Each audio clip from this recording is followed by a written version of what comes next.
पाकिस्तान में कोई कोरोना नहीं है, सब झूठ है। टेस्ट कराने गए तो कोरोना निकल आएगा। डॉक्टर्स लोगों को ज़बरदस्ती कोरोना का पेशेंट बना रहे हैं। डॉक्टर्स लोगों को बेवकूफ़ भी बना रहे हैं। ये माल और डॉलर पकड़ रहे हैं। मैं टेस्ट कराऊं या नहीं, ऐसे जुमले इन दिनों आमतौर पर सुनने को मिलते हैं। कोरोना वायरस पर वो अफराद भी राय दे रहे हैं जिनको मेडिकल की अलिफ बे भी नहीं मालूम। दुनिया के अक्सर अस्पतालों में जहां कोरोना के मरज़ की तशख़ीस का अमल जारी है, वहां 2 किस्म के टेस्ट किए जा रहे हैं।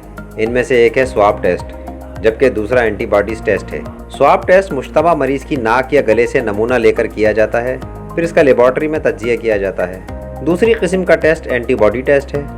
इस टेस्ट के ज़रिए ये देखा जा सकता है कि आया पहले ही किसी शख्स को वायरस हो चुका है या नहीं। नाक या गले के नमूने के टेस्ट को PCR कहते हैं।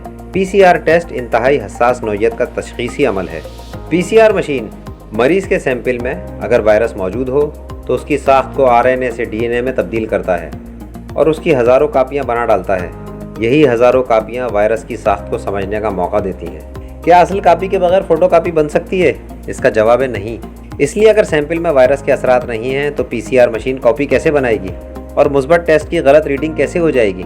इसलिए कहा जा सकता है कि अगर वायरस मौजूद ना हो तो कापियाँ बनाने का अमल नहीं होता और टेस्ट मनफी आता है।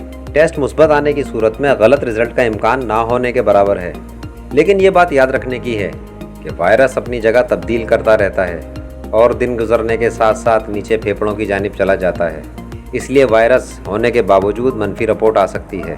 बाज़ औक़ात सैंपल लेते वक्त दुरुस्त अंदाज़ इख्तियार ना किया जाए या उस वक्त गले में वायरस मौजूद ना हो तो इसकी वजह से भी टेस्ट मनफी आ सकता है। नाक का सैंपल गले के मुकाबले में ज़्यादा बेहतर रिज़ल्ट देता है। नाक और मुंह से अगर सैंपल ना मिले, अलामात मौजूद हों यानी तेज़ बुखार, शदीद थकन, गले में खराश और सर का शदीद दर्द, तो आम तौर पर डॉक्टर फेफड़ों की नमक मिले पानी से सफाई के बाद निकलने वाले मवाद से तज्जिया करने का ऑप्शन इस्तेमाल कर सकते हैं। एक अहम बात यह है कि एक मखसूस मुद्दत के बाद आपके जिस्म का निज़ाम मुदाफ़ियत वायरस को मार डालेगा। उसके बाद बतदरीज अलामात ख़त्म होती जाएंगी। इस दौरान भी मरीज़ का टेस्ट मुस्बत ही आएगा। लेकिन सिंध हुकूमत की नई गाइडलाइन के मुताबिक अलामात ख़त्म होने के 3 दिन के बाद मरीज़ आम जिंदगी गुजार सकता है। अब टेस्ट की ज़रूरत नहीं। ये बात याद रखें कि कोरोना सिर्फ टेस्ट कराने का नाम नहीं बल्कि अलामात का नाम है और इसका इलाज ज़रूरी है। अगर किसी फ़र्द को अलामात आ चुकी हैं तो अपना टेस्ट कराना अपने प्यारों को महफूज रखने के लिए ज़रूरी है।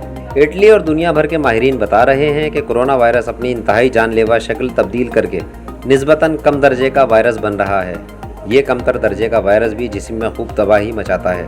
1 माह से ज़ायद अरसा गुजरने और कोरोना मनफी आने के बाद भी बुखार, थकन, सांस फूलने, सर्दी लगने और ज़ुकाम की शिकायत हो सकती है। इसलिए बग़ैर अलामात वाले घबराएं नहीं, सिर्फ एहतियात ही इससे बचाव का एक अहम ज़रिया है।